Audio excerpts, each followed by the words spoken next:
오늘은 민수기 16장이네요. 민수기 16장 16절에서 35절.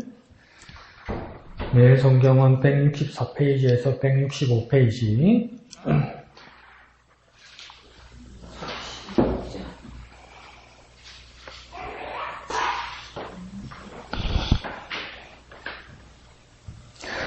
16절부터 35절까지 다 같이 한음성으로 읽겠습니다. 시작! 이에 모세가 고라에게 이르되 너와 너의 온 무리는 아론과 함께 내일 여호와 앞으로 나아오되 너희는 제각기 향로를 들고 그 위에 향을 얹고 각 사람이 그 향로를 여호와 앞으로 가져오라.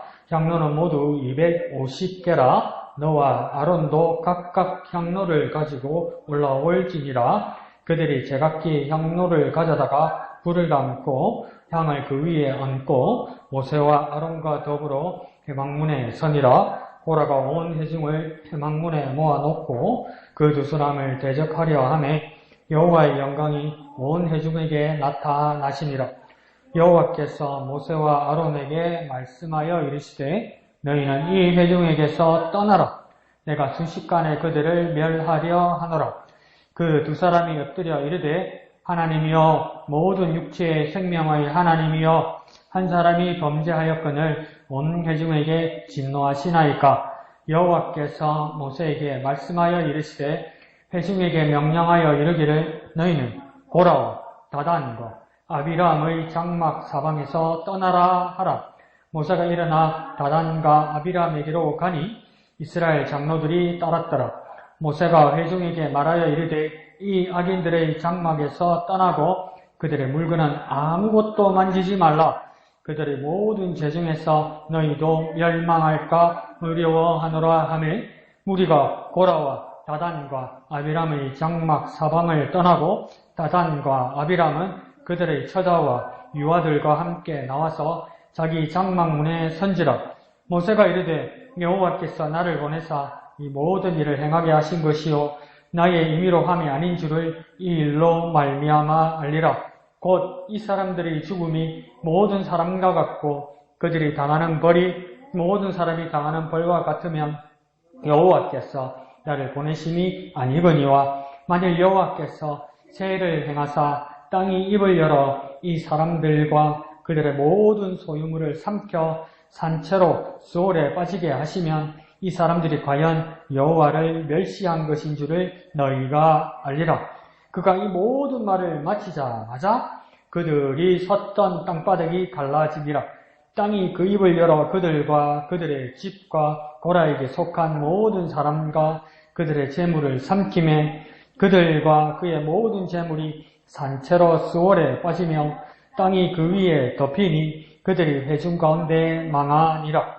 그 주위에 있는 온 이스라엘이 그들의 부르짖음을 듣고 도망하며 이르되 땅이 우리도 삼킬까 두렵다 하였고 여호와께로부터 불이 나와서 분향하는 250명을 불살랐더라.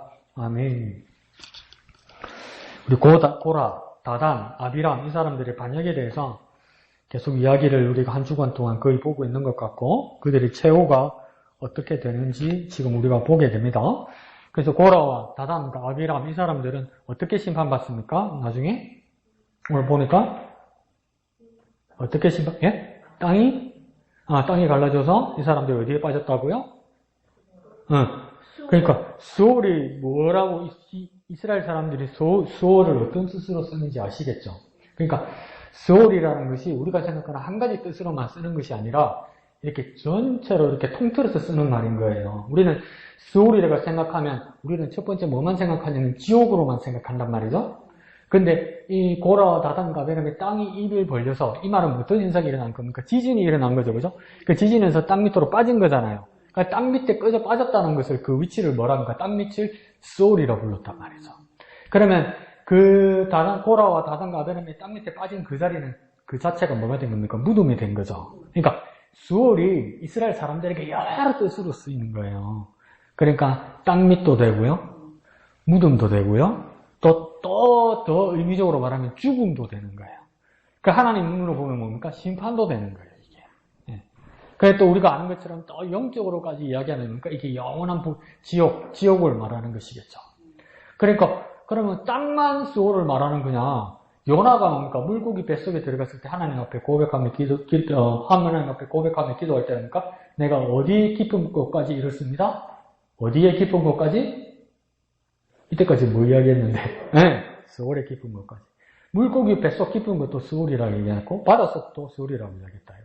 그러면 오늘 아침에 목사님께서 설명하신 지옥에 대해서 우리가 연결해서 생각할 수 있어요. 지옥이 뭐냐? 오늘 목사님 아침에 말할 때 지옥의 가장 큰 의미가 뭐라던가요? 네? 뭐라고? 그건 좋은 건 아니지. 목사님이 나쁜 거 이러던가? 지옥이라는 뜻이 뭐라고 했어요? 네, 하나님이 없는 거. 하나님과 단절되는 거. 그게 가장 막연하고 가장 두려운 거라는 거야. 그게 지옥이라는 거야. 그러니까 여기 스월도 뭡니까? 땅속, 바닷속 이런 거 다 뭡니까? 하나님으로부터 멀어졌다는 이야기를 하는 겁니다. 하나님으로부터 멀어진 단절 상태를 이야기하는 겁니다. 뭐 그래 목사님도 웃으면서 이야기했지만 뭐라니까 하나님 괜찮던데 사는데 별 지장 없던데 뭐 아침에 밥 잘 먹고 뭐 잘 자고 잘 일어나던데 그런 일이 있을 수도 있어요. 우리가 시험에 많이 들면 그래. 시험에 깊이 들면 그리고 하나님 원망하고 싶은 마음이 들 때, 하나님 앞에 서운한 거 있을 때, 그래 말하면 안 되지만 하나님 앞에 나이 들어가지고 삐져 있을 때, 그런데 한번 생각해 보세요. 그러니까 하나님 떠나도 뭐 살 수 있으면 그게 지옥이라도 괜찮을 것 같은데 이런 생각이 들면서도 다른 걸로 한번 생각하면 우리가 정말 어렸을 때 엄마 없으면 큰일 나잖아요. 하루라도 방학이니까 외갓집에 가거나 큰 집에 잠시 놀러 갔다가 처음에 낮에 갈 때는 좋았는데 밤에 잘 나오니까 엄마 없으면 난리 나잖아요. 울고 불고. 그러니까 엄마가 뭔데? 근데 엄마가 없으면 큰일 날 것 같은 거 어릴 때는. 그래서 밤새도록 울고 불고 난리잖아요. 엄마 부르면서. 그 엄마가 있다고 떡이 나고 밥이 나는 것도 아닌데. 예? 엄마가 없으면 막 진짜 죽을 것 같잖아요. 그 어릴 때. 그보다도 더한 거라고 생각하면 됩니다. 그러니까 하나님과 단절되는 상태는 내가 어릴 때 엄마를 떠나서 막연하게 두려워하던 그 이상 상상할 수 없는 영원한 것. 그게 뭡니까? 지옥입니다. 그게 지옥입니다. 가장 무서운 상태죠. 가장 무서운 상태. 그러니까 지금 고라, 다단, 아비람이 명대로 못 살고 죽어서 불쌍하다 이렇게 말할 수도 있고 심판받았다 이렇게 말할 수도 있지만 뭡니까? 하나님으로부터 단절된 스월의 상태, 이 죽음의 상태, 심판의 상태, 형벌의 상태를 말하는 겁니다. 그래서 우리 지금은 장수 바뀌었나? 옛날 찬송가가 338장이었나? 전부여 의지 없어서 손 들고 옵니다. 그 다음 뭡니까? 옛날에는 주나를 박대하시면 했고 이번 바뀌었을 때는 주나를 외면하시면 주나를 외면하시면 그 다음에요. 나 어디 가리까 이러잖아요. 그러니까 주님이 나를 외면하시면 주님이 나를 박대하시면 주님이 나를 외면하시면 나는 어디로 가야 되지? 이 상태가 어떤 상태입니까? 네, 단절이고 또 지옥이라는 거죠. 근데 이거 멜로디는 많이 들어봤죠? 이게 영국의 민요 올드랭 사인이죠. 오랫동안 사귀었던 하고 똑같은 곡이죠. 근데 이 작사를 누구 했냐면 찰스 웨슬리가 했습니다. 찰스 웨슬리는 누구냐면 요한 웨슬리의 동생이죠. 그래서 영국 성공의 감리교회에서 이분도 목회자로서 일을 했는데 그 영국 교회에서 찬송시를 많이 쓴 사람 중에 한 사람이죠. 찰스 웨슬리가 썼던 이 작사가 뭡니까? 전부여 의지 없어서. 그 천부는 또 누굽니까? 또 안 부르고자. 알거나 부르나? 천부는 누굽니까? 뭐로 부르세요? 하늘 천자 아버지 붙여 하나님 말하는 거예요. 그것도 모르고 막 그냥 천부라니까 천부가 또 어디 있는 것 같다, 뭔가 같다, 또 이상. 그 밑에까지 어떻게 부르는 거야? 천부는 하늘에 계신 아버지 말하는 거잖아요. 하늘 아버지 있잖아요. 그 천주교 할 때 천주는 뭡니까? 천주교 할 때 천주는 뭡니까? 그것도 모르고 그냥 하는 겁니까? 하늘 천자 주인 조자 쓰는 거잖아요. 하늘의 주인, 우리 주님 말하는 하나님 말하는 거예요. 똑같이. 이해하시겠죠? 그래서 이 찰스 웨슬리가 쓸 때 뭡니까? 주님이 나를 외면하시면 그게 지옥이라는 뜻이에요. 그러니까 주님 날 버리지 말라는 거예요. 내가 주님을 떠날 수 없다고 이야기하는 거죠. 근데 고라와 다단과 아비람은 하나님과 단절된 상태가 된 겁니다. 그래서 이들은 영원한 형벌 지옥의 상태로 가버린 거죠. 그러니까 우리에게도, 그러니까 하나님과의 단절이 가장 두려운 겁니다. 그러니까 하나님 떠나도 하나님 몰라도 괜찮다고 생각하면 지금 우리의 삶이 괜찮은 게 아니고요. 지금 이 세상에서 우리가 지옥의 삶을 사는 거예요. 그러니까 사는 게 너무 바빠서 내가 너무 어려운 일이 있어서 요즘 스트레스를 많이 받아서 요즘 신경 쓰는 게 너무 많아서 내가 기도할 시간도 없고 말씀만 볼 시간도 없고 큐티할 시간도 없고 그렇게 지냈다고 치자고요. 미안합니다. 그게 지옥의 삶이에요. 건강하게 혈압도 괜찮고 혈당도 괜찮고 맥박도 괜찮은데 그게 내가 그 하루 종일 하나님 생각도 한번 안 해도 되고 말씀 한번 안 읽어도 되고 기도 안 해도 되고 그렇게 살았으면 그러니까 그 삶이 지옥의 삶이 지금 내 이 세상에서 시작된 거예요, 여러분. 그것조차 인지하지 못하면 쭉 깊이 들어가는 거예요, 여러분. 쭉 깊이. 그러니까 정말 처음 다쳤을 때 아플 때는 통증이 느껴지잖아요. 중증의 중환자실 들어가면 내가 아픈 걸 모르는 혼수 상태가 들어가잖아. 그러니까 혼수 상태가 들어가서 내가 아픈 걸 모르면 건강한 건가요? 죽음이 더 위험한 상태로 간 거잖아요. 그와 마찬가지로 내가 하나님을 떠났는데 괜찮으면 내 영혼이 혼수 상태에 들어간 거란 말이에요. 그러니까 정말 내 영혼에 빨간불이 켜졌다는 걸 알아야 되는 거죠. 자, 그런 의미에서 내가 질문하는 거예요. 자, 월요일부터 토요일, 오늘 주일까지 7번의 매일 성경 큐티 기간 중에 7번 한 사람 손, 한 사람. 6번 손, 영어잖아요. 5번 손, 4, 3, 2, 1 중에 있는 사람? 이거 봐. 이게 웃을 일이 아니라니까. 정말 아찔한 순간이에요, 여러분. 아찔한 순간. 내가 왜 그러냐면, 자꾸 내가 너무 적극적으로 풀어드리다 보니까 여러분이 큐티를 안 하고 성경 공부처럼 가만히 듣는 걸로 한단 말이죠. 그리고 성경 접해가지고 내가 먼저 답하니까 그냥 편하단 말이죠. 편한 게 무서운 거예요, 여러분. 열심히 하셔야 돼요, 열심히. 그러니까 또 그래. 아침에 밥 먹듯이 일어나 세수하듯이 하나님 말씀 또 매번 봐야 건강하고 내가 영적으로 영양도 채워지는 거다 이러면 또 눈 똑바로 뜨고요. 목사님 난 하루 3끼 안 먹어요. 간헐적 단식이에요. 또 이런데. 그래 똑똑해가지고 어떡해. 근데 그러니까 이게 단절이라는 게 정말 무서운 겁니다. 여러분 괜찮다 생각할 때가 제일 위험할 수도 있어요. 근데 내가 가만히 생각해보면 자꾸 여러분이 큐티가 어렵다고 생각하시잖아요. 그죠? 큐티가 할수록 어려울 때도 있죠. 근데 어렵다고 생각하는 이유는 뭐냐면 오늘 목사님 4가지 요소가 첫 번째 직관, 두 번째 양심, 세 번째가 뭐였죠? 믿음이었나? 근데 4개였는데? 하여튼 그랬는데 2번 내 양심에 정말 하나님 말씀이 어려워서 말씀이었다 하나 그죠? 내가 어려워서 큐티가 어려워서 어려운 게 아니고요. 내 양심에 가만히 비춰보세요. 오른손 왼손에 가슴에 놓고 가만히 생각해보세요. 큐티가 정말 어려운 건가? 내한테 직접 대답 안 해도 돼요. 내 가슴에 손 얹고 큐티가 정말 어려운 건가? 정말 하기 싫은 건가? 큐티가 정말 어려운 건가? 하기 싫어서 어렵다고 생각하는 건가? 어떤 게 맞아요? 하기 싫은 감이 더 크죠. 그래서 어려운 걸로 치장하는 거죠. 매일 성경 그냥 매일 읽으면 되는 거예요. 읽기조차 시작 안 하잖아요. 읽어봤는데 모르겠네가 아니에요. 처음에는 읽어봤죠. 그 왜 어렵습니까? 재미가 없으니까. 재미가 없으니까. 그리고 한 번 읽어가지고 합니까? 강목사도 몰라요. 2번, 3번 봐요. 근데 그게 귀찮아요. 귀찮아지는 거죠. 그리고 그 2번, 3번 읽어도 모르는 게 있어요. 강목사도 2번, 3번 읽어도 몇 개는 알아도 다 몰라요. 그러면 뭡니까? 돈 주고 샀잖아요. 5,000원을 주고. 그러면 오른쪽만 볼 게 아니잖아요. 왼쪽 보면요. 웬만한 거 설명 다 있어요. 그러니까 자문서나 전도사의 말씀처럼 손포개고 덤도 자자, 점도 졸자, 고만 이렇게 하는 거죠. 근데 그 상태가 여러분 내가 결정하고 내가 그렇게 내가 환경에서 결정하는 그 상태가 내 영적으로 계속 단절로 멀어져 가는 것이 아닌지 자꾸 내 자신을 이렇게 뭐랄까요? 안테나를 세워서 캐치해야 돼요. 육체적인 삶을 살고 환경적인 삶을 살면 별일 없고 괜찮아요. 아무 일 없어요, 여러분. 아무 일 없어요. 아무 일.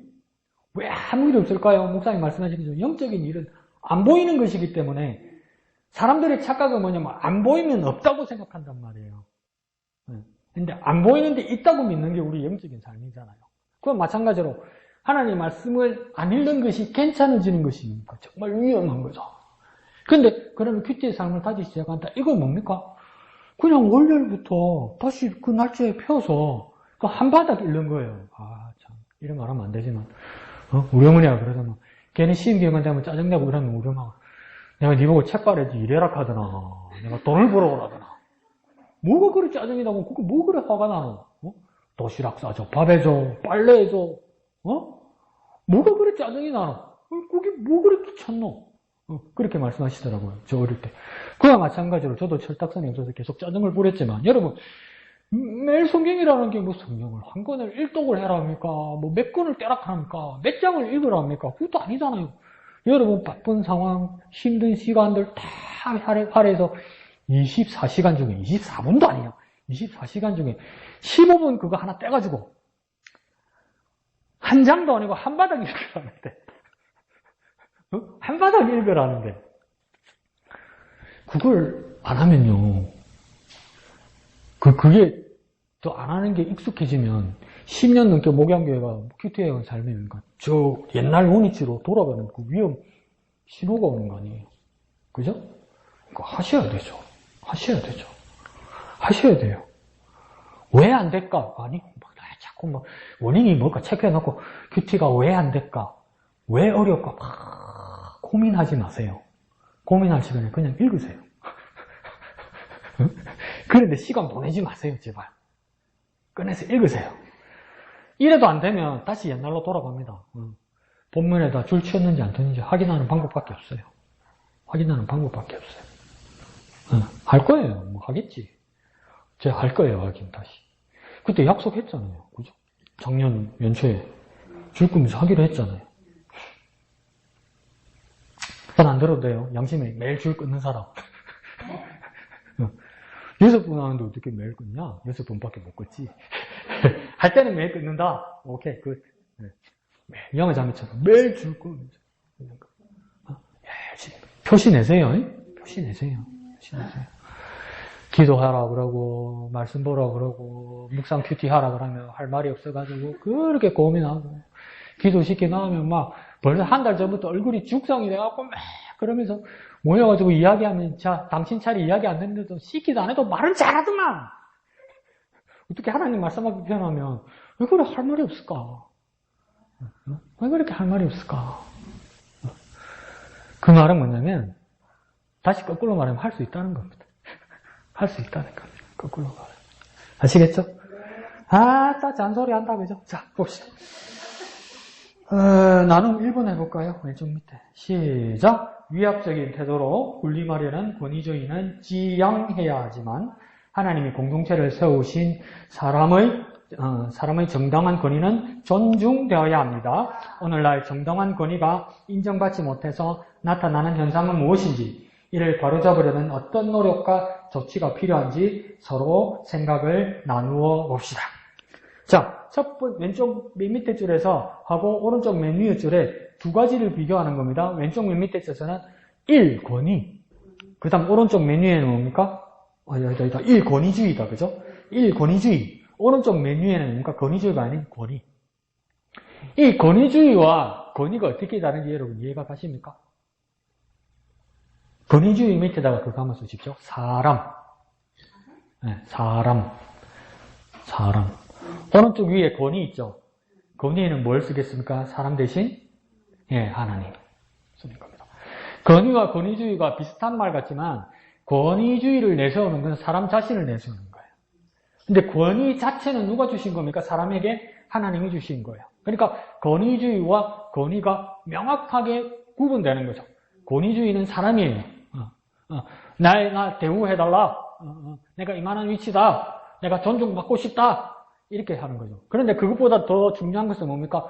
권위주의보다 더 중요한 것은 사람이 가진 권위는 누가 주신 것이다? 하나님이 주신 것이다. 그러면 권위주의든 권위든 사람 대신 누굴 바라봐야 됩니까? 하나님을 바라봐야 되는 거예요. 그러면 하나님 주신 권위가 어디로 향하고 있는가를 봐야 되는 거예요. 하나님이 누구에게든 그 사람에게 권위를 주셨으면 그 하나님을 봐서 그 사람을 존중하고 순종해야 된다 이 말입니다.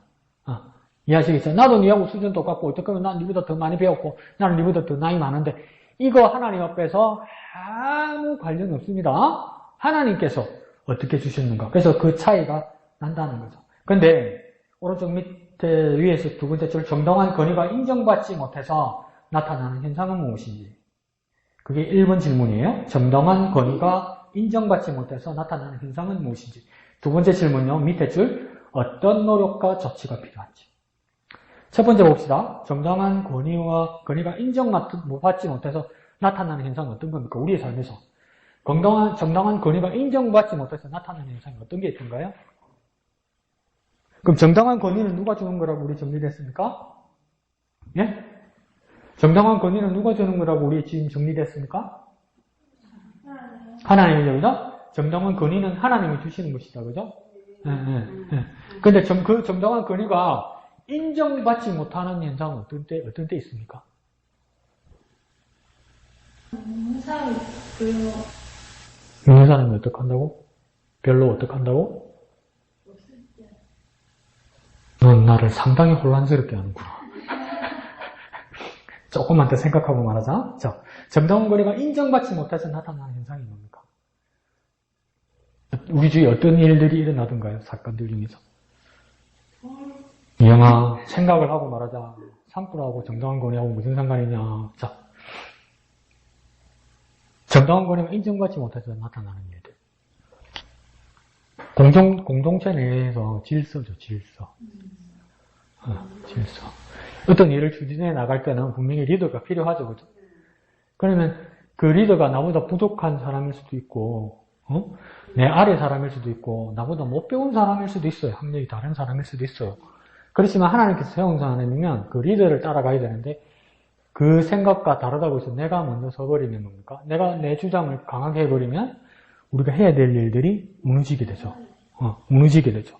우리 교회로 따지면 뭡니까? 여성교회 회장이든지 남성교회 회장이든지 청년회장이 있단 말이에요. 그럼 우리가 이제 하나님 앞에서 동의하에 이 사람들이 세워졌단 말이에요. 그럼 이 리더가 무엇을 하자 하는데 그게 절차를 따르지 않고 아래에 있는 다른 사람들이 뭡니까? 이건 이렇게 하는 것이 옳지 않다고 끝까지 고집 피우게 되면 뭡니까? 그 일은 추진 안 되게 되죠.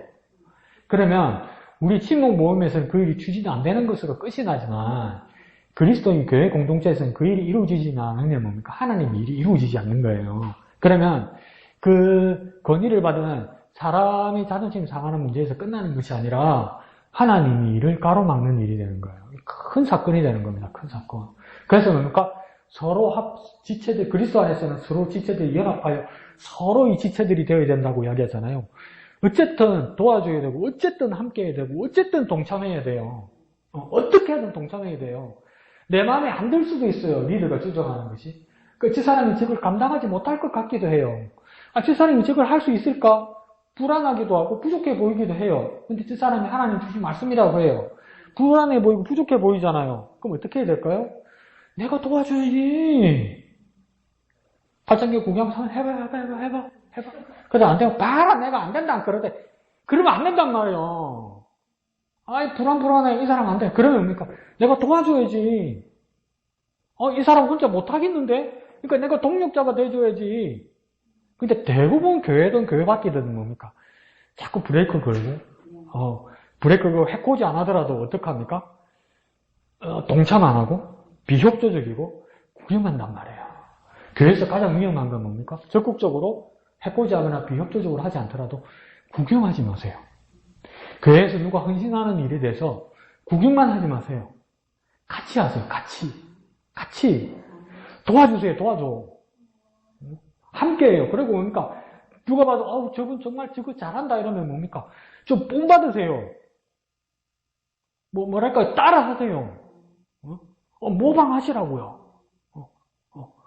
그게 뭡니까? 공동체가 무너지는 것을, 그 권위를 망가뜨리는 것을 뭡니까? 방지하는 방법이 되는 거죠.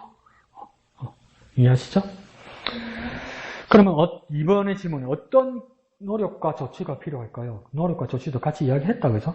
근데 노력과 조치에서 권위를 이야기하니까 어떤 생각이 들겠습니까? 이거 내가 참 집에 보면 뭐 별거 아닌데 그래도 내가 뭐 교회니까 뭐 잘하자. 이것도 맞는데 우리는 권위주의와 권위를 나누면서 어떻게 차이가 있다고 했냐면 권위주의는 사람을 고집하는 것이고 권위는 하나님이 주신 거라고 이야기했잖아요. 그럼 그 사람의 권위, 하나님의 권위를 인정해 주는 거면 항상 우리는 뭘 생각해야 되냐면 여기 하나님 계시다. 이걸 생각해야 돼요. 여기 하나님 보고 계시다. 어떻게 할까요? 하나님이 나와 함께 계시다. 하신다. 그러니까 일을 다 만들어 놓고 일을 다 해결하고 나서 그 다음 하나님 모시고 와서 하나님 보세요. 잘해놨죠? 이거 아니란 말이에요. 항상 하나님이 나와 함께 계시고 항상 하나님 지켜보고 계시기 때문에 하나님이 나와 함께 하셔서 이 일이 이루어지고 있고 이 일의 시작과 이 일의 과정과 이 일의 마무리 가운데 항상 하나님이 함께 계신다. 하나님이 함께 계신다. 그래서 같이 하나님과 이 일을 하고 있다. 하나님 눈앞에서 이 일을 하고 있다. 나쁘게 말할까요? 하나님 앞에 눈속임을 할 수 없다. 이런 자세로 이 일이 이루어져야 되는 거예요. 그러니까 사람이요 남녀간에도 너무 사랑하고 너무 좋다 보면요. 아니 엄마와 자녀간에도 너무 사랑하고 너무 좋다 보면요. 여러분 양심적으로 한번 이야기해 봅시다. 너무 친밀해지고 너무 사랑하다 보면 나중에 시간 지나서 가만히 후회할 때 뭐가 나오냐면 제 생각에 그때 하나님 쏙 빠져 있을까? 너무 좋아했어. 너무 사랑했어. 그죠? 너무 좋아했어. 그게요, 이어서 생각하면 지고한 사랑 같지만 지고한 사랑이 정말 위험했을 때예요. 우리가 정말 사랑하는 관계면 이 가운데 뭔가 하나님 계셔야 됩니다. 하나님 계셔야 돼요.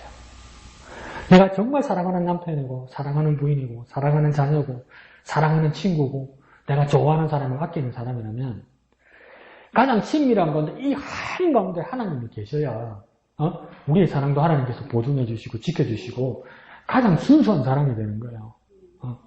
하나님 빠지면 안 돼요. 하나님 빠지면. 하나님 빠지면 안 돼요. 진짜 정말 나와 함께 하시는 하나님. 언제나 나와 함께 하시는 하나님. 일제시대의 감리교회 부흥사 중에 이용도 목사님이라는 분이 계셨죠. 이용도 목사님이 33살에 돌아가셨어요. 참 불운하게 지내시다가 이제 결핵으로 그렇게 돌아가셨죠. 옛날엔 결핵이 많았죠. 또 가난하기도 하고 건강 상태도 안 좋고. 근데 그분의 시중에 그런 기도문이 있어요. 하나님이 어떻게 역사하시고 하나님의 뜻이 무엇이고 하나님의 목적이 무엇이고 하나님의 방향이 무엇인지 정말 내가 알기를 원합니다. 어떻게 하면 그걸 다 알 수 있죠? 이렇게 기도한 거예요. 여러분, 저는 솔직하게 얘기해요. 어떤 때 하나님의 뜻이고 무엇이 하나님의 길인지 제가 100% 몰라요. 가장 절대절명의 순간에서 왼쪽으로 가야 될지 오른쪽으로 갈지 이게 하나님의 뜻인지 아닌지 모를 때도 전 덜어 있어요. 근데 그것을 돌파하는 여러분의 방법은 뭡니까? 믿습니다 하고 밀어붙이는 거지. 그러다 남떨어지 툭떨어지 그럴 거지. 그런데 그게 저와 여러분의 고민과 여러분의 실수만이 아니라 그 대부흥사였던 일제시대 대부흥사였던 이용도 목사님에게도 그게 큰 고민이었던 거예요. 내가 어떻게 매번 하나님의 뜻을 알고 하나님의 길을 알고 하나님의 목적을 알 수 있을까요? 알 수 없잖아요. 그게 너무 두렵고 무섭고 간절했던 거예요. 그 하나님 응답이 뭔지 아세요? 와, 내가 무릎을 탁 쳤다니까. 우리는 뭐냐면 어떤 문제 앞에서요. 어떤 선택의 기로 앞에서요. 그래서 하나님 이 뜻이 무엇입니까? 이 길이 무엇입니까? 우리는 이렇게 기도하죠. 그죠? 그러니까 우리가 어떤 문제가 있을 때 어떤 목적이 있을 때 하나님 앞에 기도해서 하나님 길이 무엇입니까? 해결 방법이 무엇입니까? 응답이 무엇입니까? 우리 이렇게 기도해서 하나님의 뜻을 구한다고요. 틀린 방법은 아니에요. 훌륭한 방법이죠. 그죠? 근데 더 근본적으로 이용도 목사님 응답 받은 방법이 뭔지 알아요? 하나님은 그렇게 말씀하시더래요. 내 안에 가면 되잖아. 네가 내 안에 들어오면 되잖아. 하나님 그렇게 말씀하시잖아요. 네가 내 안에 들어오면 되잖아. 자꾸 우리는 하나님 밖에서 해결점이나 그 키나 그 열쇠로 하나님을 필요로 한단 말이에요. 그 때에, 그 시기에, 그 필요에. 그래서 때로는 막 마음이 급한데 빨리 그 열쇠가 찾아지지 않을 때도 있고 어디에 계신지 모를 때도 있어서 막 몸부림치고 부르짖고 이런단 말이에요. 에? 근데 하나님은 빙그레 웃으시면서 이용도 목사에게 뭐라고 그랬냐면 네가 내 안에 들어오면 되잖아. 네가 그냥 들어와 있으면 되잖아. 정말 중요한 말씀이죠. 우리가 하나님 안에 들어와 있어야 되는데 우리가 계속 하나님 밖에 있으면서 필요할 때 갖다 쓰려고 그런단 말이에요. 우리는 어떻게 해야 됩니까? 항상 하나님 앞에 하나님 안에 있기를 원합니다. 하나님 안에 있기를 원합니다. 하나님 안에 있기를 원합니다. 우리가 하나님 뜻 안에 들어가는 것이 내 삶을 향해서 하나님의 뜻을 사용하는 것이 아니라 하나님 안에, 하나님 안에, 하나님 안에 내가 하나님 안에 거하기를 원합니다. 내가 하나님 안에 지내기를 원합니다. 아니에요. 그런 기도가 간절한 기도와 그분의 기도와 함께 우리의 기도가 되었으면 좋겠습니다. 하나님 안에 거하기를 원합니다. 그러니까 어떨 때는 막 여러분에게 많은 것을 가르쳐드리고 많은 것을 말씀드려요. 많은 것을 말씀드리는데 솔직하게 말씀드리면 저도 1년 지나고 나면 내가 그때 뭘 말씀드리는지 기억이 안 나요. 어떨 때는. 근데 여러분이 내가 가르쳐드린 게 몇 개가 기억이 나겠어. 그렇게 기억이 안 나겠지. 근데 훌륭하시고 머리가 좋고 또 필기를 잘하시는 분은 또 찾아서 확인도 하겠죠. 그러면 나보다 더 나은 거예요. 근데 그러면서도 모든 걸 잃어버릴지라도 오늘 우리가 찾아올 수 있는 가장 중요한 건 뭐냐면 내가 하나님 안에 거하고 오직 내게 예수밖에 없다는 거, 그 가장 근본적으로 돌아가는 거, 그게 가장 중요해요. 다른 걸 다 포기하고 다른 걸 다 잃어버리더라도 내가 예수 안에 거하는 거, 내가 예수 안에 거하는 거, 내가 예수 안에 거하기 위해서 기도하고, 내가 예수 안에 거하기 위해서 예배하고, 내가 예수 안에 거하기 위해서 모든 걸 하는 거예요. 그러니까 열심히 기도했어, 열심히 예배했어, 열심히 헌세했어, 열심히 봉사했어, 입에 단내가 나도록. 근데 그럴 때 있지 않아요? 내가 왜 예배하고 있지? 내가 왜 기도하고 있지? 내가 뭐 한다고 이러고 있지? 까먹을 때 있죠? 너무 열심히 하다 보면 그럴 때 있다니까? 근데 그거 가장 중요한 거 잊어버리면 안 돼요. 내가 예수 안에 거하기 위해서 그러는 거예요. 예수 안에. 내가 예수 안에 살기 위해서. 예수 안에. 밥 잘 먹고, 자 속에는 밥알이지를 거꾸로 쓰는가? 내가 예수 안에 살기 위해서. 응?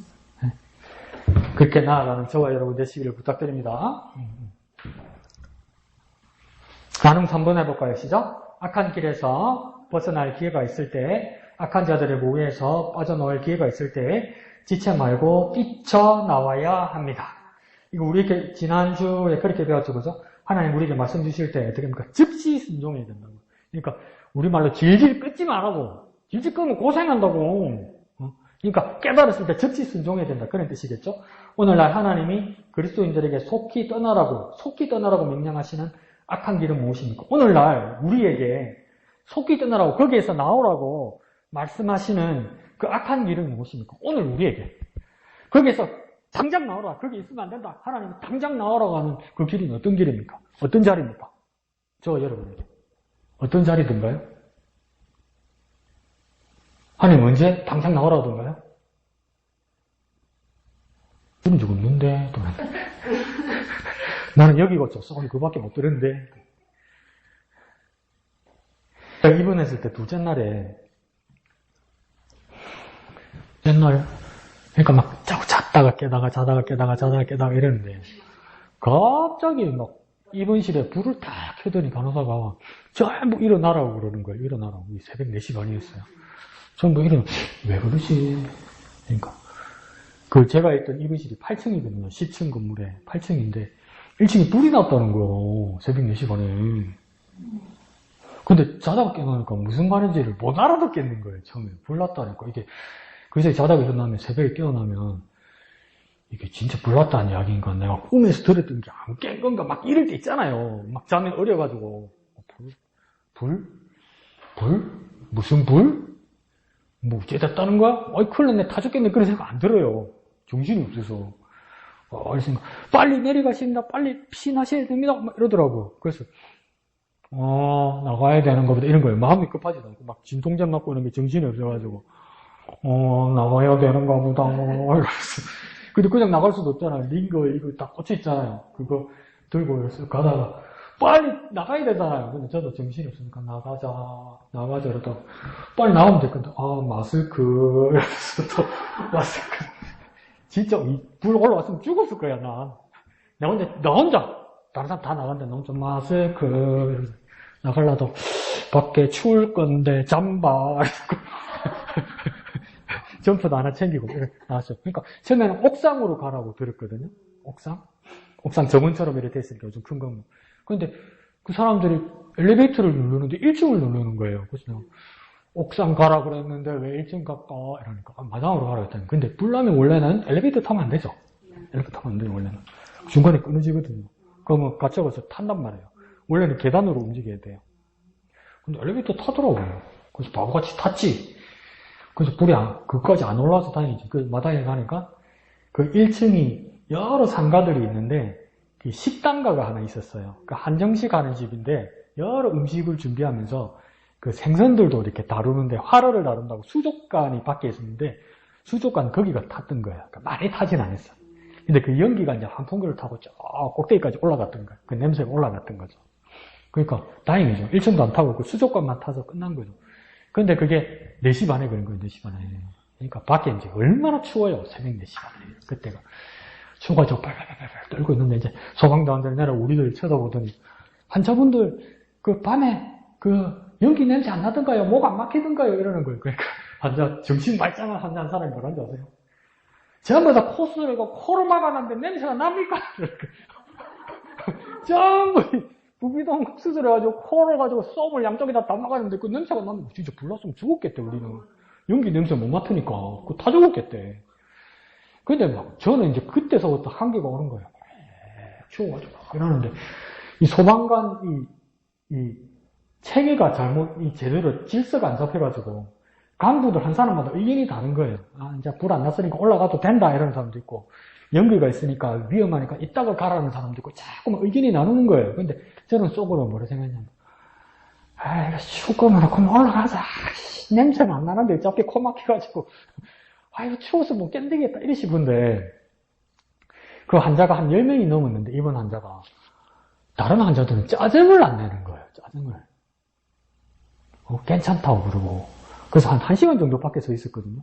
저는 속으로 그냥 올라갔으면 좋겠다. 추워서 못 있겠다. 나는 이래 싶은데 속마음은 모르는데 나 혼자 바라보니까 짜증나는 인간은 나밖에 없는 것 같은 거야. 근데 다른 사람들은 다 착해. 근데 나중에 가만히 생각하니까 다른 사람은 다 착하고 나 혼자 못된 것 같은 거야. 그냥 올라가면 되지. 뭘 이러고 있냐 싶은 거야. 근데 그날 아침에 이양비 주사님이 이제 나한테 SNS 문자를 보내면서 뭐랬냐면 아이고 목사님 놀라셨겠네. 그 다음 말씀이 내가 진짜 이걸 제대로 못 보는 거라니. 이양비 주사님 두 번째 줄에 뭐라고 쓰냐면 얼마나 다행입니까? 얼마나 다행입니까? 그래서 내가 다행인 걸 못 보는 거예요. 그 1층에서 불이 끝나고 연기 올라간 걸로 끝났으니까 아무 피해가 없으니까 얼마나 다행인데 나는 다행인 게 안 보이고 추워서 짜증나는 것밖에 안 보이는 거죠. 이렇게 우리 눈들이 제한되어 있고 유한적이고 환경과 육신으로 바라보는 눈은 그 하나님의 마음과 하나님의 계획과 하나님 우리 인도하심이 전혀 보이지 않는 거예요. 어떨 때는. 전혀 보이지 않는 거예요. 그런데 지사님 두 번째 한 줄에서 하는 거예요. 하나님께서 지켜주시고 하나님께서 잡아주셔서 이게 정말 다행인 일이구나. 이게 정말 감사한 일이구나. 그런데 미영이처럼 뭐라 하겠습니까? 추워서 죽을 뻔했습니다. 이럴 수 있잖아. 근데 나도 그런 마음이었단 말이에요.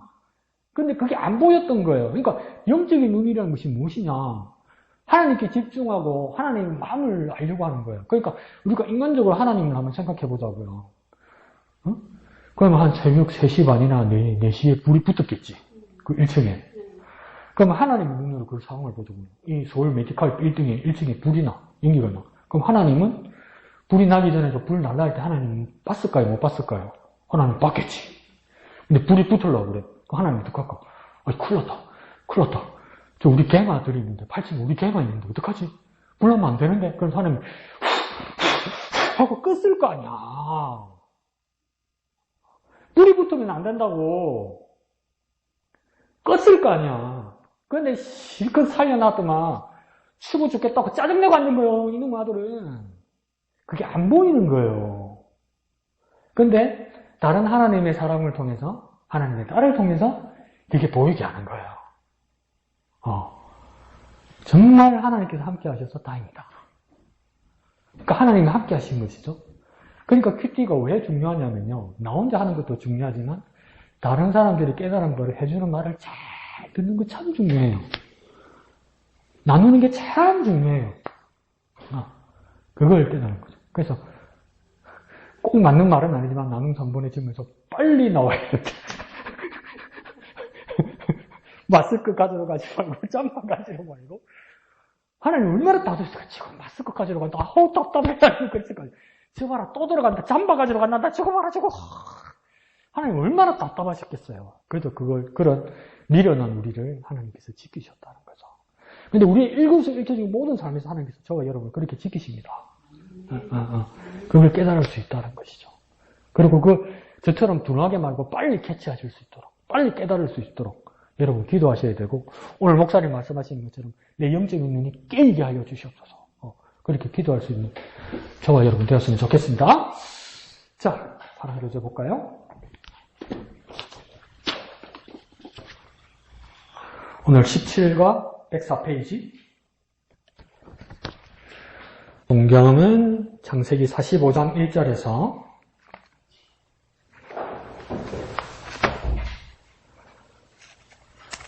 8절까지. 창세기 45장 1절에서 8절까지 다 같이 읽습니다. 시작. 요셉이, 아직 못 찾았나요? 천천히 할까요? 다 같이 읽습니다. 시작. 요셉이 시종하는 자들 앞에서 그 점을 억제하지 못하여 소리질러 모든 사람을 자기에게서 물러가라 하고 그 형제들에게 자기를 알리니 그때에 그와 함께한 다른 사람이 없었더라. 요셉이 큰 소리로 우니 애굽 사람에게 들리며 바로의 궁중에게 들리더라.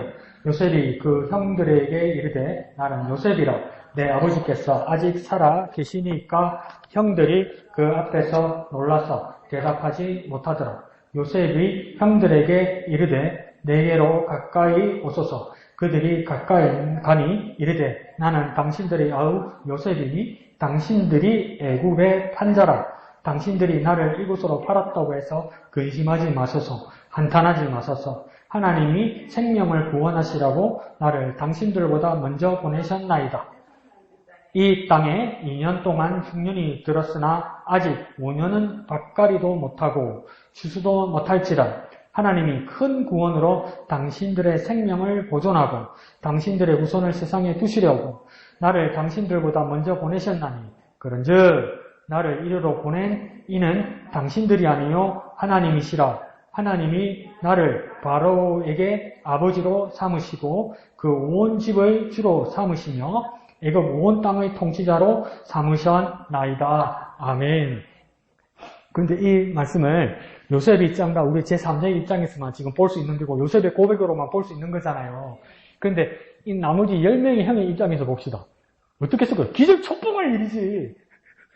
죽었다고 생각했는데 다 처치했다고 생각했는데 딱 보니까 어이구 이게 뭐야 10몇 년 만에 요셉이 눈 딱 뜨고 있는 거예요. 그런데 뭐 요셉도 처음에 말귀를 잘못 알아들으면 형들 뭐라 했습니까? 네가 판내가 눈 시퍼렇게 살아있다 이렇게 생각해보세요. 그러면 나머지 10명 뭐라 생각해? 오늘 죽었다 나는 이제 이렇게 생각했을 거 아니에요. 근데 요셉이 뭐라고 합니까? 하나님이 나를 보내시다. 너는 나에게 형들은 나를 죽이려고 했지만 하나님이 나를 보내신 이유는 뭡니까? 하나님이 당신들을 구원하시려고 그러는 거다. 그러니까 우리 구원받을 근거가 충분한 겁니다. 우리는 우리 자체로 보면 하나님 앞에 구원받을 자격이 없습니다. 왜요? 우리 죄값으로 주고 마땅하잖아요. 근데 하나님이 구원하시기로 했다고요, 우리를. 하나님 우리를 사랑하시기로 하셨다고요. 그러니까 이유는 하나밖에 없어요. 우리가 구원받은 이유는 하나밖에 없어요.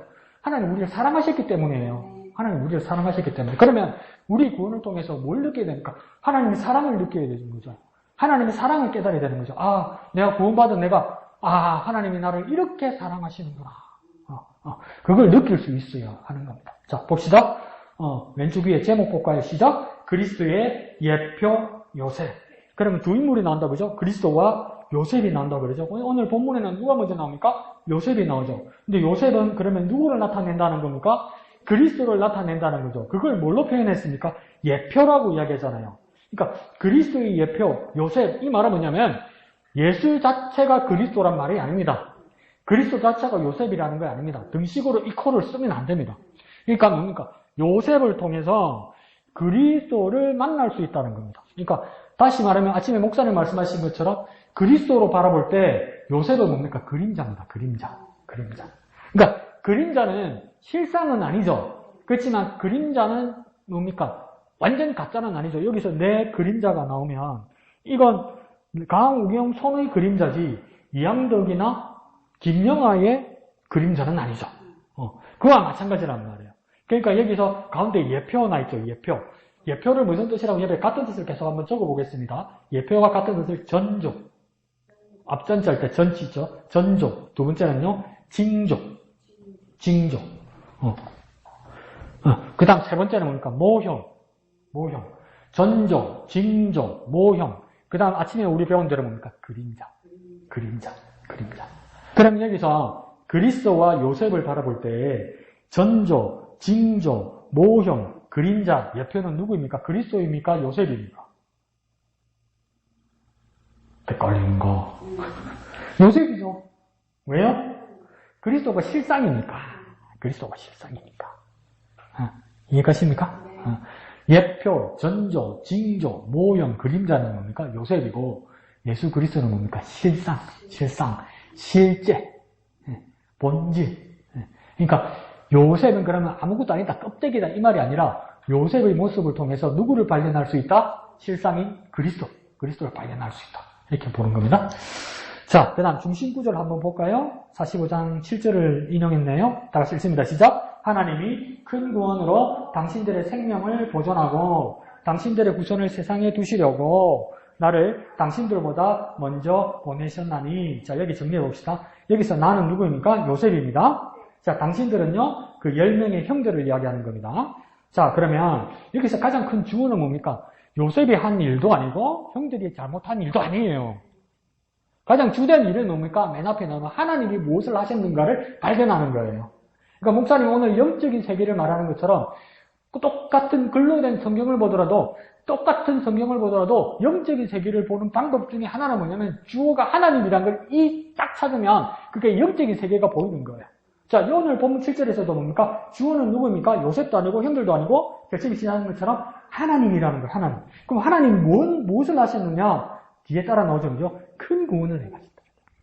하나님이 큰 구원을 해가신다. 그럼 큰 구원으로 몇 가지를, 세 가지를 하는 거예요. 1, 2, 3, 7입니다. 오른쪽으로 쫙 가면 1. 생명을 보존하는 것이다. 그 다음 바로 밑에 줄 시작할 때 2. 후손을 세상에 두시는 것이다. 그게 2번입니다. 오른쪽으로 쭉 따라가면 뭡니까?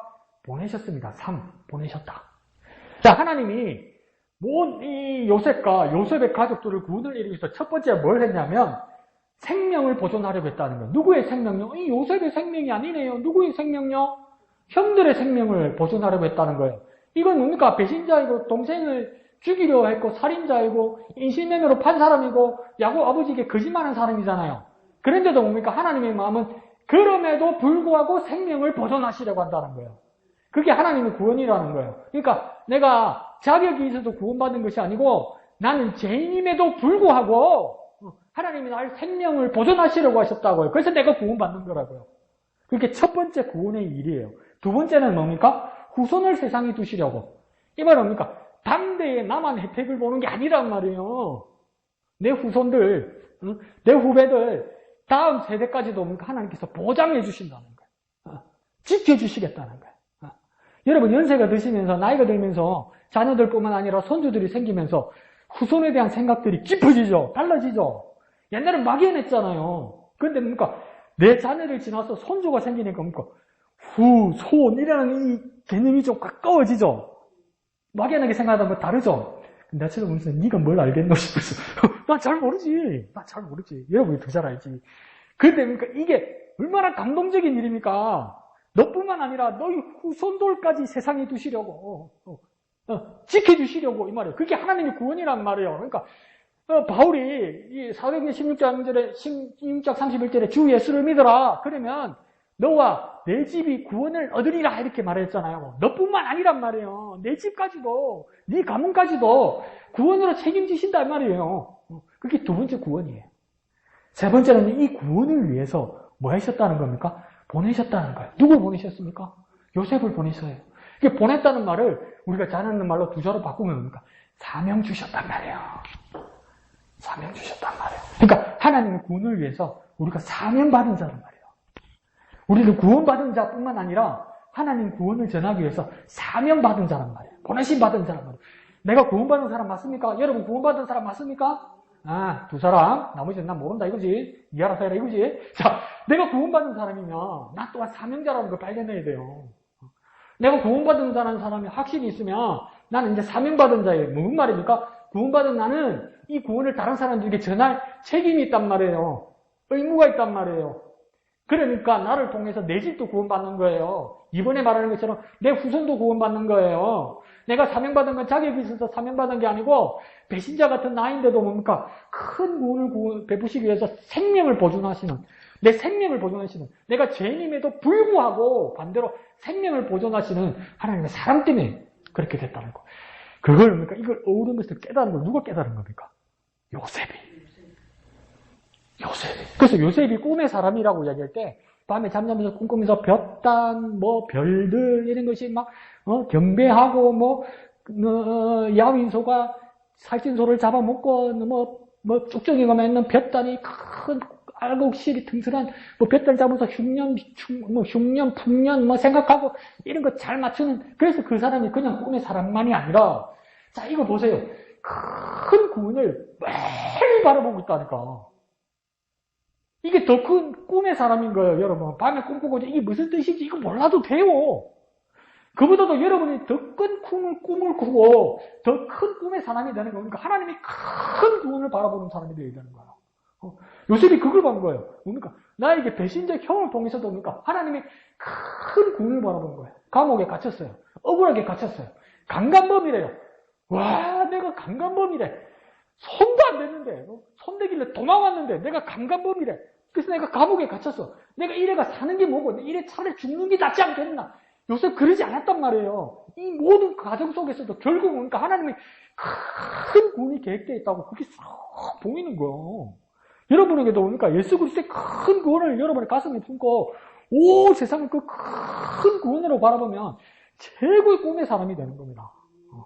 그러니까 복음의 능력으로 지경을 넓혀가는 하나님가 되어야 되는 거죠. 요셉 같은 큰 꿈의 사람 되시길 부탁드립니다. 자, 밑에 중심 주제요. 시작. 고난에 대한 생각과 태도가 인생을 바꾼다. 이렇게 했죠. 그러니까 오늘 제 주제는 뭐냐면, 안에 자세히 보면 뭐냐면, 주제는 그리스도나 요셉이 아니고요. 개념적인 주제는 뭐냐면, 고난입니다. 고난. 그러니까 고난에 대해서 요셉은, 고난에 대해서 그리스도는 어떻게 대처했나, 어떤 생각과 어떤 태도를 갖추었나, 이게 대해서 말하기 위해서 이야기하는 겁니다. 그러니까 제목은요, 고난에 대한 무엇이 필요합니까? 1 생각, 1 태도. 2 태도. 1 생각, 2 태도. 고난에 대한 생각과 태도가 인생을 바꾼다. 인생이 갈린다는 겁니다. 고난에 대해서 어떻게 생각하고 어떤 태도를 가지느냐에 따라서 인생이 갈린다는 겁니다, 여러분. 자, 밑에 보면요. 여러분, 인생을 살다 보면 고난이 찾아오고 생각지 않게 찾아옵니다. 고난은 인생은 없습니다. 그러니까 뭡니까? 예수 믿는 사람이건 예수 안 믿는 사람이건 다 고난을 당한다는 겁니다. 예수 잘 믿고 믿음 가운데 있으면 고난도 도망가고 고난도 잊지 않고 그런 일은 없습니다. 예수 믿는 사람도 고난이 옵니다. 그런데 그 고난에 대한 생각과 태도가 어떠해야 되냐 이렇게 말하는 겁니다.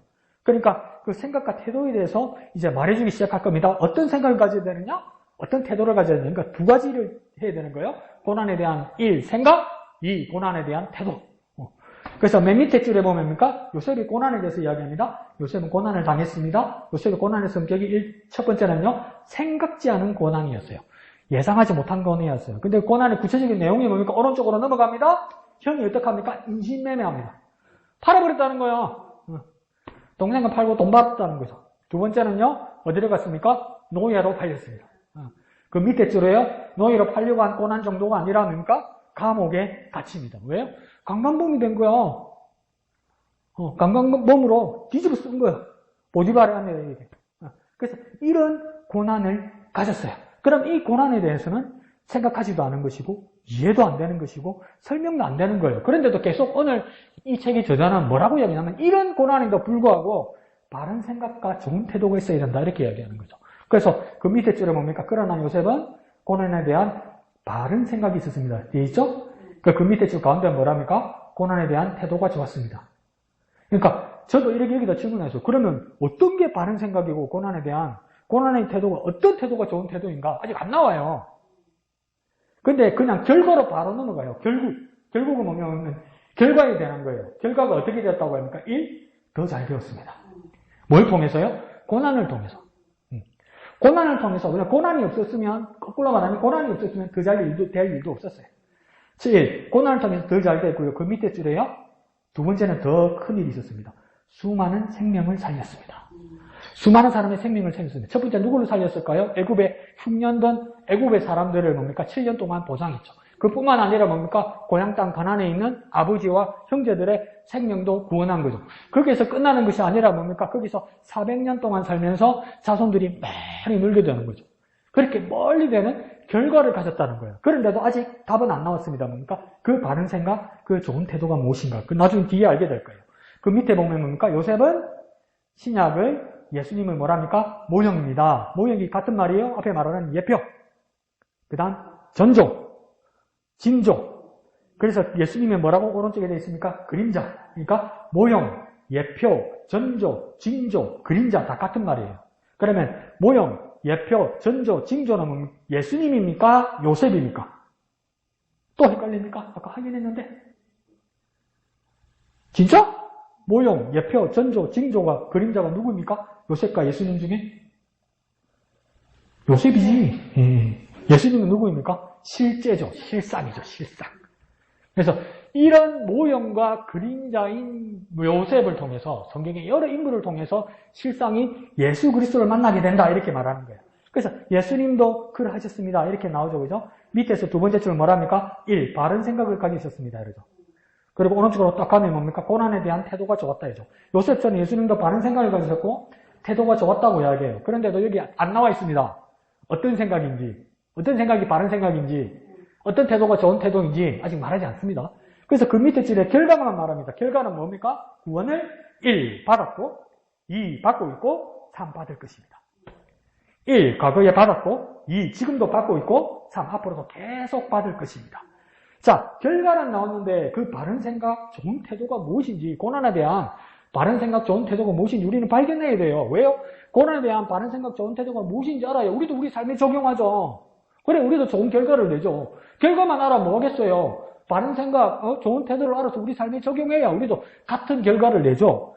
그러면 그 바른 생각, 좋은 태도가 뭘까? 약간 힌트가 이제 나옵니다. 초록색 글 두 줄 있죠? 가운데요? 있습니다. 시작. 고난을 하나님의 시각으로 보면 고난은 고통이 아니라 사명입니다. 자, 여기다 가운데 뭐에다 줄을 치면 하나님의 시각. 좋은 생각이 무엇입니까? 하나님의 시각.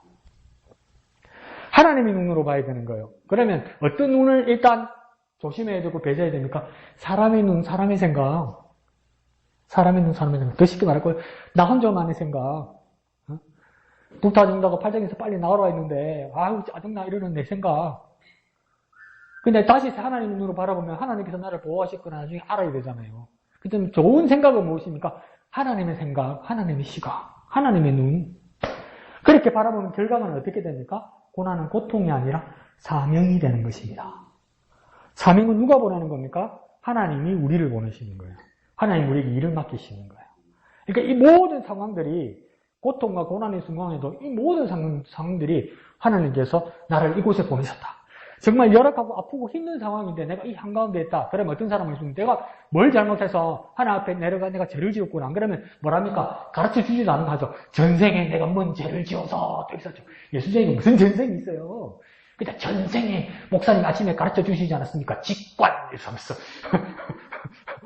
전생에 무슨 잘 그거 뭡니까? 순전히 내 생각이잖아요. 근데 내가 그 고난이 한 가운데 있으면 내가 잘못해서 들어온 것이 아니라 하나님께서 날 거기에 보내셨다고요. 그게 사명이라고요. 하나님의 시각으로 바라보는 거라고요. 자, 밑에 요셉에 대해서 이야기합니다. 요셉은 어떤 사람입니까? 고난을 당할 때 잘 울지 않았습니다. 이렇게 하죠. 그게 요셉의 태도를 말하는 겁니다. 잘 울지 않았다. 잘 울지 않았나요? 여기다 물음표 써놨어요. 잘 울지는 않았는데 옥수로 운 걸 내가 봐버렸네?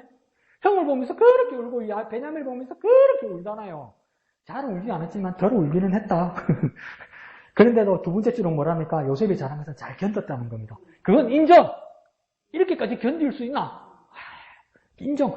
요셉이 관직에 올라갔을 때가 한 30살 넘었을 거라고 얘기해요. 한 33살로 추정하거든요. 근데 잡혀갔을 때가 17살이에요. 그럼 얼마나 고생한 거예요? 그럼 뭐 한 거예요? 잘 견뎠다는 거죠. 세 번째로요, 울다가 사람을 원망할 수 있습니다. 원망이 문제죠, 그죠? 원망하면 고난에 풀어갈 수도 없고, 고난을 이길 수 없습니다. 원망이 뭐가 문제냐면요, 고난을 풀어갈 수도 없고, 고난을 이길 수도 없어요. 우리가 고라와 다단과 아비람의 문제에서도 남아있는 백성들도 뭡니까? 모세와 아론을 원망하잖아요. 하나님이 사람들을 죽였다고 뒤집어 씌우잖아요. 원망하니까 뭡니까? 또 죽잖아요. 원망하면 문제를 풀어나갈 수가 없어요. 근데 요셉의 장점은 뭡니까? 원망하지 않더라는 겁니다. 이 말은 뭡니까? 고난이란 문제에 빠지지 않아요.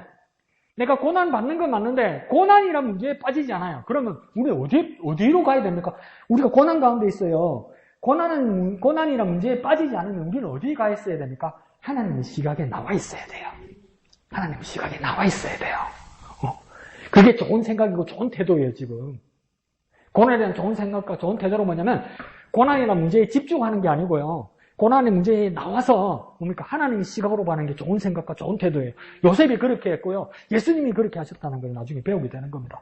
자, 어떻게 해야 되냐고 하면 시편 142편 1절에서 2절 다음 편 한번 읽어볼까요? 시작. 내가 소리내어 여호와께 부르짖으며 소리내어 여호와께 간구하는도다. 내가 내 원통함을 그의 앞에 토로하며 내 우환을 그 앞에 진술하는도다. 자, 대상이 누구입니까? 똑같이 고난을 당하는데 사람이나 원망이나 내 자신에게 아니라 누구에게요? 여호와께.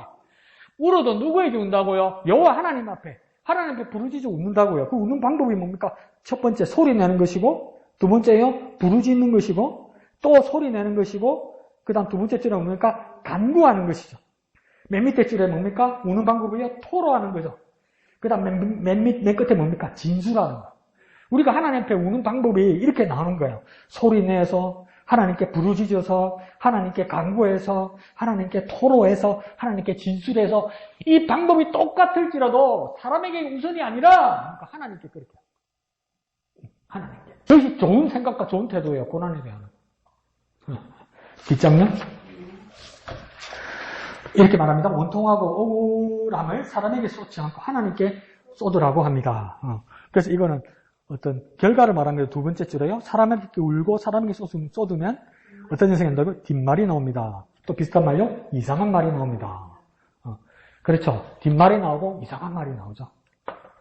이게 사람의 습성이기 때문에 어쩔 수 없어요. 그런데 뭡니까? 그 밑에 줄에 하나님 앞에서 울면 뭡니까? 하나님께서 그 밑에 줄에요. 은혜 베풀어 주십니다. 보입니까? 은혜 그 바로 밑에 줄에 뭡니까? 힘을 주십니다. 그러니까 이건 이렇게 정리할 수 있겠죠? 사람에게 울면 뒷말 나오고 이상한 말 나와요. 사람이. 근데 하나님께 울면요, 은혜 주시고 힘 주신다는 거예요. 그럼 여러분 어떤 걸 선택해야 되겠습니까? 하나님 앞에 울어야죠. 하나님 앞에 말해야죠. 자, 그 다음 단락으로 쭉 넘어갑시다. 예수님이 그러하셨습니다. 보입니까? 가운데? 예, 예수님도 이렇게 하셨습니다. 십자가를 앞에 놓고 하나님께 기도하십니다.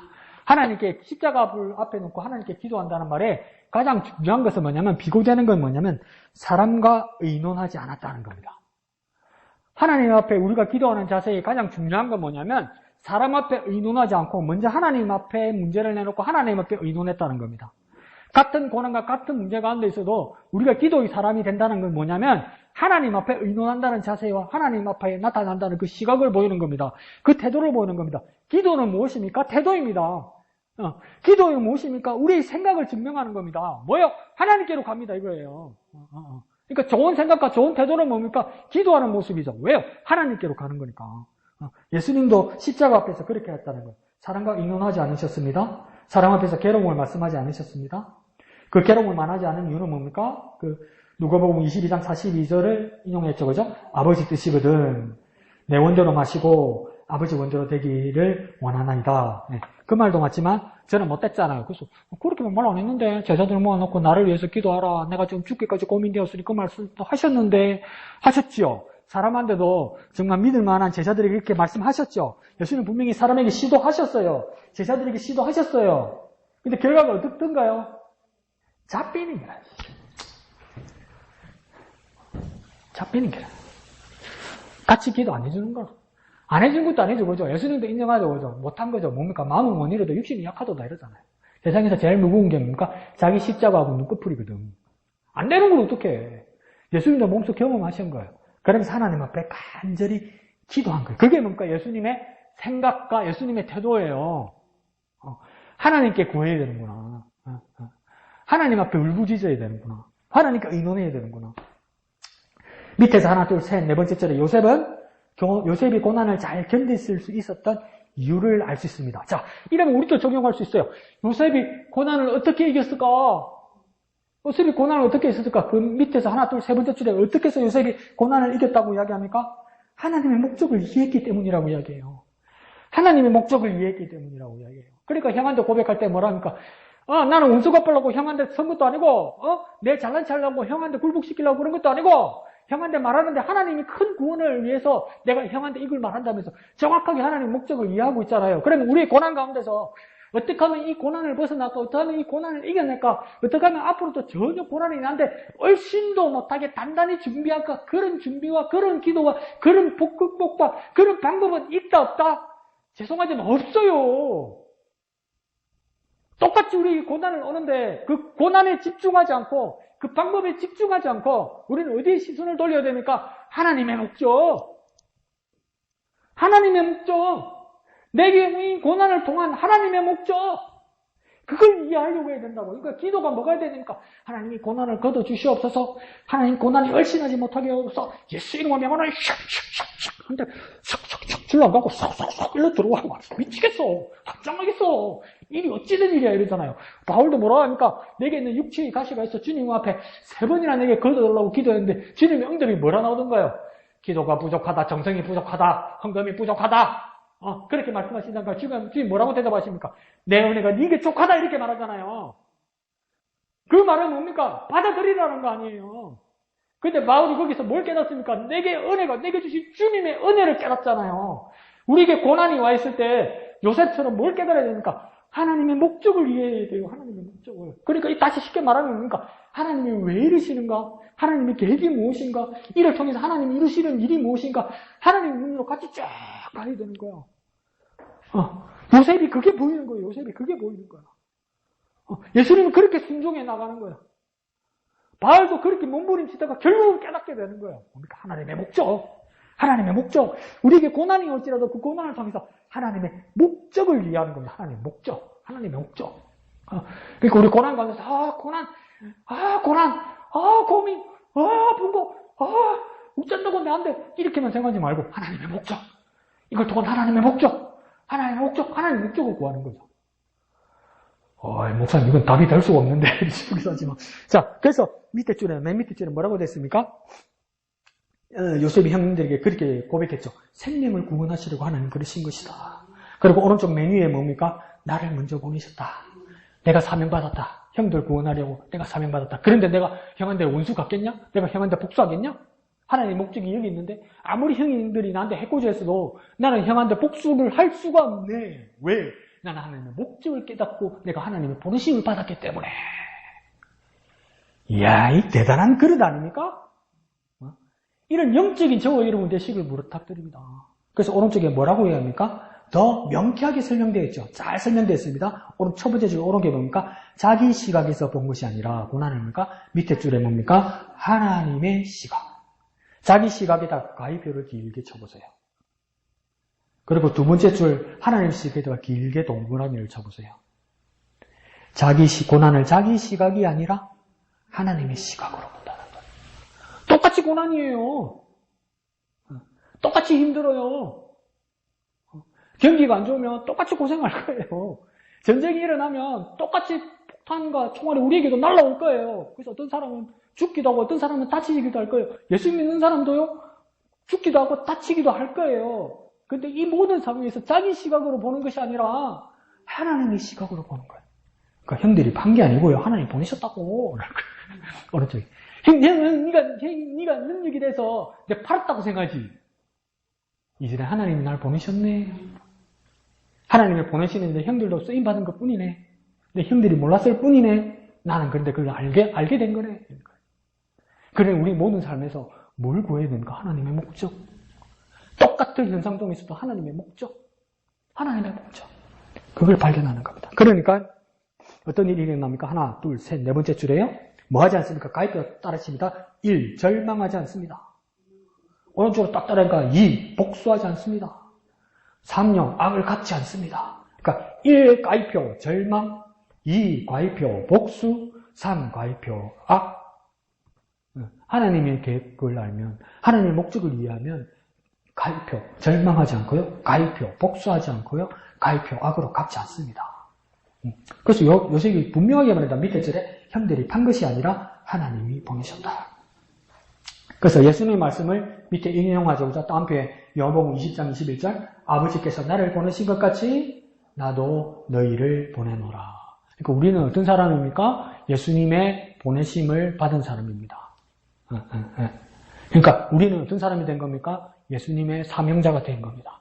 큰 구원의 사명자가 된 겁니다. 큰 구원의 사명자가 된 우리가 하나님의 목적을 이해하고 하나님의 시각으로 하나님의 눈으로 모든 고난을 바라보는 생각과 태도로 바뀌어야 되는 거예요.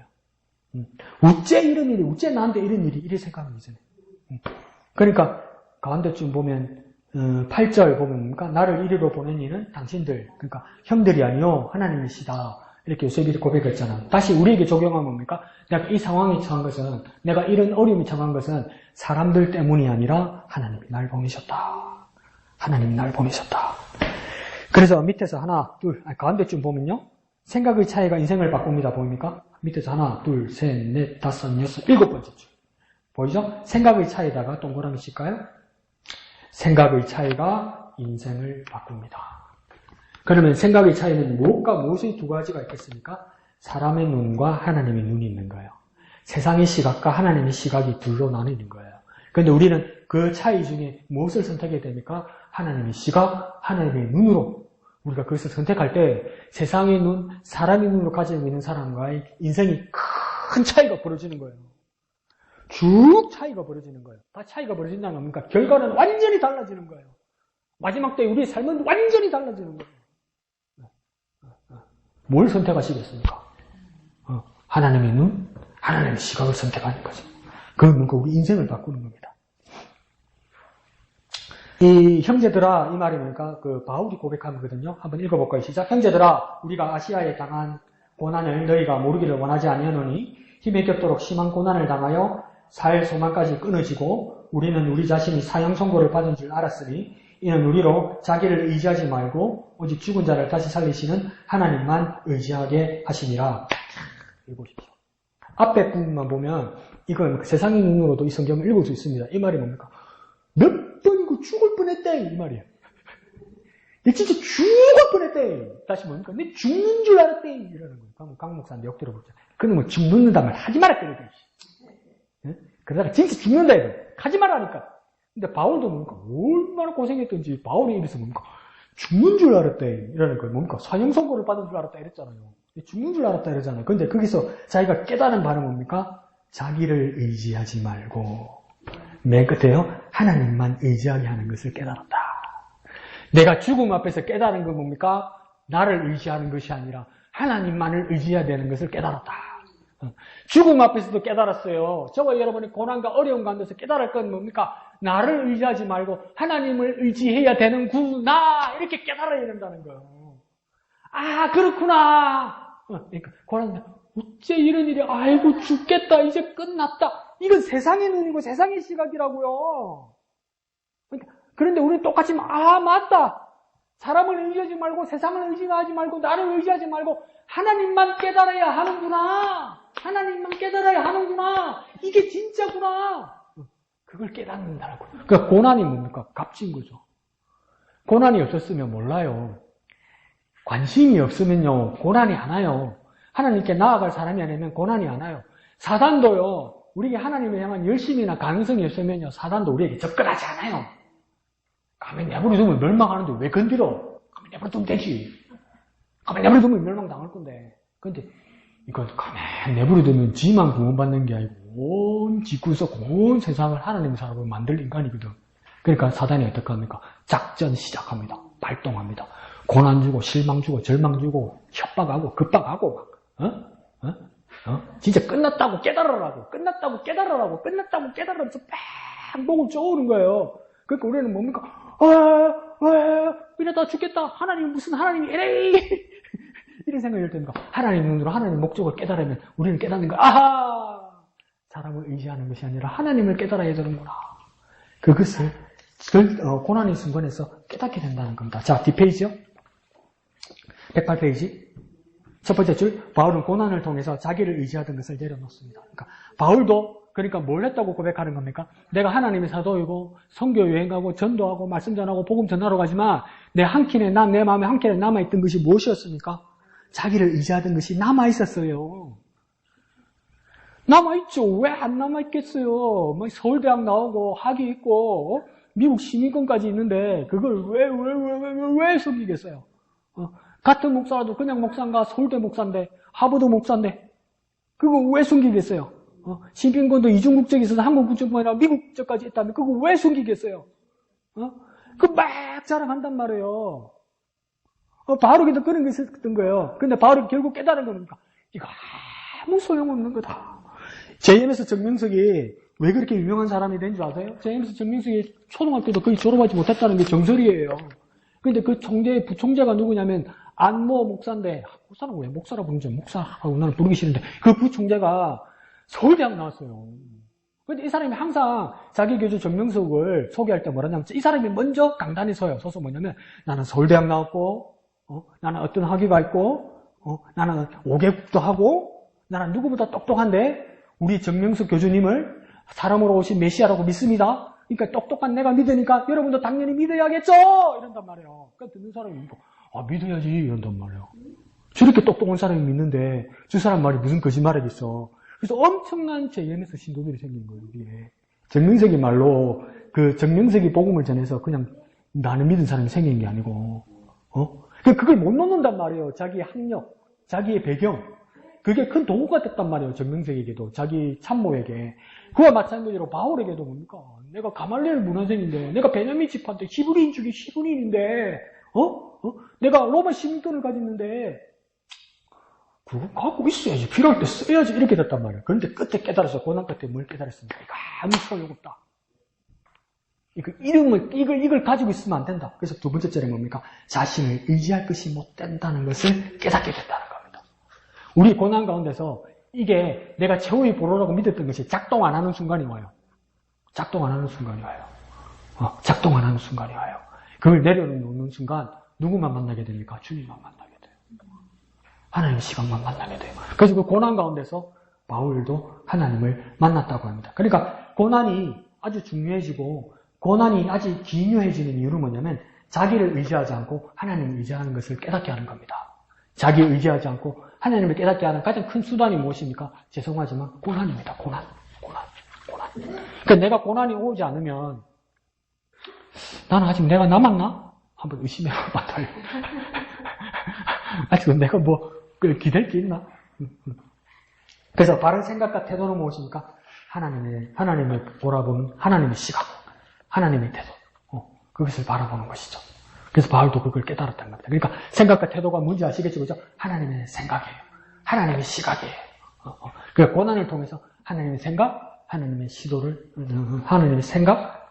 시각을 깨닫게 된다는 겁니다. 오른쪽 은혜 나누기 볼까요? 은혜 나누기 보면, 자, 물어봅니다. 문제를 만났습니다. 사람을 먼저 찾아갑니까? 하나님을 먼저 찾아갑니까? 사람을 먼저 찾아가야 합니까? 하나님을 먼저 찾아가야 합니까? 이렇게 물어본 게 아니고요. 내가 평소에 문제를 만날 때 평소에 사람을 먼저 찾아갔습니까? 하나님을 먼저 찾아갔습니까? 자, 오른손을 왼손에 가슴 믿고 양심적으로 나는 이때까지 10 중에 몇 번 가장 많은 수는 하나님을 먼저 찾아갔습니까? 사람을 먼저 찾아갔습니까? 사람을 찾아갔죠. 왜? 전화기 먼저 캐니까. 그죠? 이때까지 그랬단 말이에요. 그리고 또 물어봅니다. 두 번째 줄, 감정적으로 반응합니까? 신앙적으로 반응합니까? 사람한테 물어봤는데 무엇을 신앙적으로 반응하겠어? 감정적으로 반응했겠지. 근데 신앙적으로 반응하는 방법은 뭡니까? 하나님의 시각, 하나님의 목적을 발견하는 거예요. 하나님을. 그러면 그 가장 훌륭한 방법이 뭡니까? 왼쪽에서 읽지는 않았지만 그것의 가장 훌륭한 방법, 수단은 뭐겠습니까? 하나님의 목적, 하나님의 시각을 이해하는 가장 훌륭한 목적은 뭐겠습니까? 왼쪽에서 읽겠지만 기도입니다. 기도. 하나님께 기도하는 겁니다. 하나님께 기도하는 겁니다. 하나님께 기도. 그러니까 세상도 기도를 하죠. 세상은 어떤 기도를 합니까? 자기 수양하는 기도죠. 자기를 발견하는 기도. 그런 기도 말고요. 하나님께 기도하는 거예요. 그래서 기도는 영원합니다. 기도란 방법은, 기도란 길은 뭔가 영원합니다. 기도를 다른 걸로 대체할 수 없습니다, 여러분. 기도를 대체할 수는 없습니다. 그 기도를 통해서 하나님의 시각, 하나님의 목적을 발견하게 되는 것입니다. 자, 한마음으로 기도했죠? 우리 영화자는 강 목사보다 더 큰 목소리로 1번, 2번 읽어주실까요?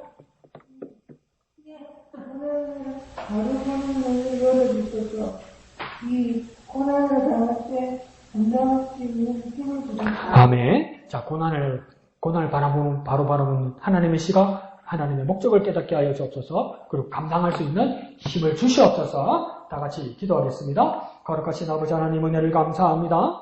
하나님 요셉도 예수님도 그 고난을 어떻게 대처했는지 지금 깨닫게 하여 주시니 감사합니다. 바른 생각과 바른 태도를 가지게 하여 주옵소서. 그 바른 생각과 바른 태도가 하나님의 시각, 하나님의 눈이었음을 깨달아 우리 고난 가운데서도 우리 자기 자신을 버리고 우리 자기 자신을 포기하고 하나님의 시각, 하나님의 눈으로 바라보게 하여 주옵소서. 그것을 깨달을 수 있도록 기도하게 하여 주옵소서. 하나님께 기도하게 하여 주옵소서. 기도하여 깨닫게 하여 주시옵소서.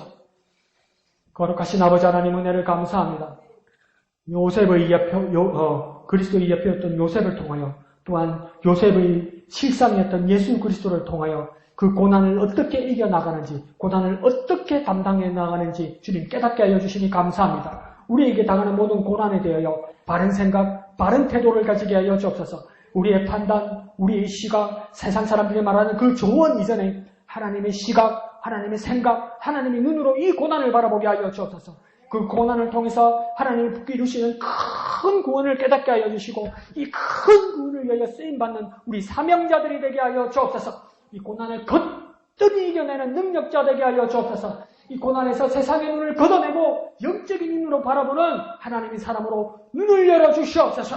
우리 눈을 열어 주의 법의 귀한 것을 바라보는 영적인 사람이 되게 하여 주시옵소서.